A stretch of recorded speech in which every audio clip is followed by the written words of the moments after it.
Volleyball is not a game where you can go one speed all the time. Different sets require us to move at different speeds. One of the hardest balls to hit is a high ball or an out-of-system ball, where the ball is going away from the net off the pass, or the setter has to bump set, because we have to be super patient in home base. We have to make ourselves wait longer than we think is necessary to start our approach so that we can keep the ball in front of us and increase our speed and power through the attack. When a ball is being passed off the net and away from target, we need to understand two things. First, the location of where the ball is being contacted, and second, what the setter is actually telling us. Example A, if the ball is headed around target or to the 10-foot line and the setter is prepared to hand set, we will take our normal approach for our set.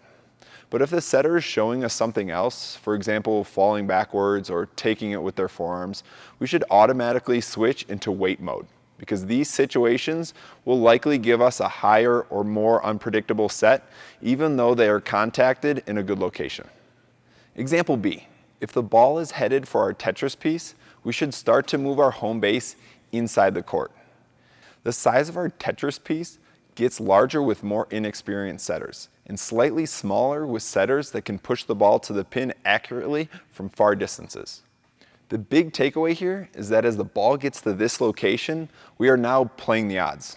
What is the likelihood of the setter sending a perfect ball to the ideal location? Pretty slim, right? So we have to move inside the court so that we are prepared for the most likely situation. High set, inside the court, and a little bit off the net. We always need to prepare for the best, but expect the worst. So if the ball is being taken with forearms or a non-setter is setting, we need to take our momentum step after the ball leaves the setter's hands like we would do for a 4. But be prepared to pause before taking the directional step if you see the ball is higher or off the net. This pause is critical because being balanced with our weight forward allows us to see the path of the ball so we can be in a stable position to go anywhere. While the ball is in the air, we want to track where it's going, how much speed it has, or how it's spinning. All of these will give us the full information so we can make a smart adjustment. If the ball seems out of reach right on contact, you know, the ball where you might let out a yeesh, we want to use our directional step to change our optimal approach path. Then our adjustment step to dedicate our footwork to the path to the ball. Then our final close step can allow us to adjust by helping us push off the ground in any direction and go get the ball. Finally, what is our goal here? Is it to get a kill?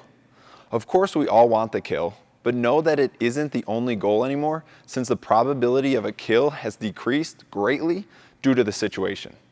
Therefore, don't swing for the fences to get the glory kill.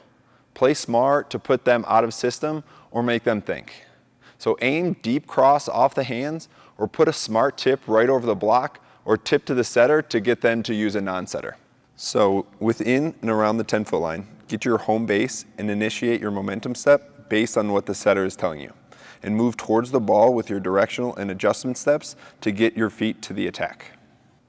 And within the Tetris piece, move your approach inside.